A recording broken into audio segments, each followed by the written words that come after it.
In this video, we're going to go through the steps of removing the chiller for an Aeon Mira 9 laser. This is so if you have to turn the laser on its side to get through a doorway or something similar, or if you have to pull the chiller for any reason.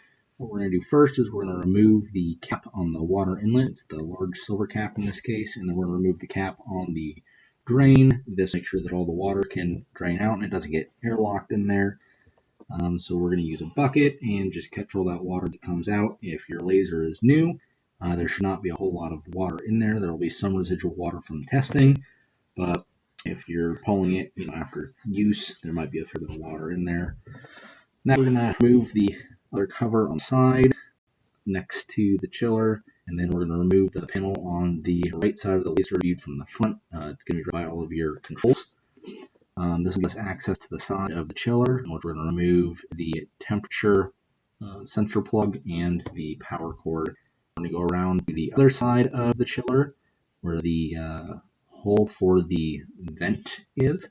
And in this case, I've removed the hosing for the vent so that we can get a better view here.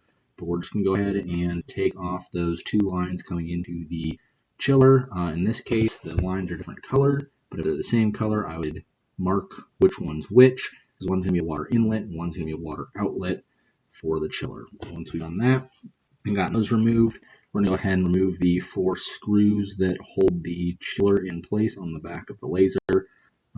It might be good to have a towel on it when you do go to remove those 2 lines from the side of the chiller, as there can be a little bit of residual water in there. Anyways, so I'm going to go ahead and remove these 4 screws, and this will allow the whole chiller to come loose from the machine.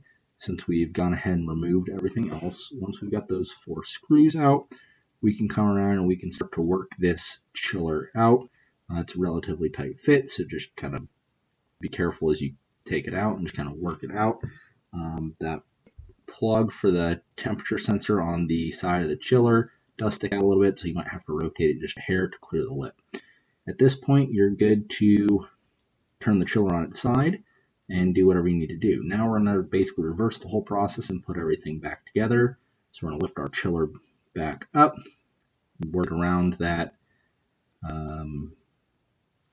plug for the temperature sensor, and then we're going to carefully slide it back in place. Once we have it back into place, we are going to secure it with those 4 screws that we took out. I would recommend removing the chiller if you are planning on turning your laser, because A, it reduces the risk of water leaking into your laser, and B, it takes about 40-something pounds out of the laser, so it's going to make it a little easier to move and carry when you can move it through a door. Anyways, so here we are just reinstalling those 4 screws that hold the chiller in place and make sure it doesn't shift on us and just keeps everything nice and secure. Once we've got this done, we're going to go ahead and hook those 2 water lines up on the side, which is coming up here in just a second. Make sure those screws are nice and tight. When we go put those water lines back on, I would recommend using a zip tie already made into a loop and sliding that onto your line before you attach the line. It's just going to make it a little easier because it is really tight back in there. There's not a whole lot.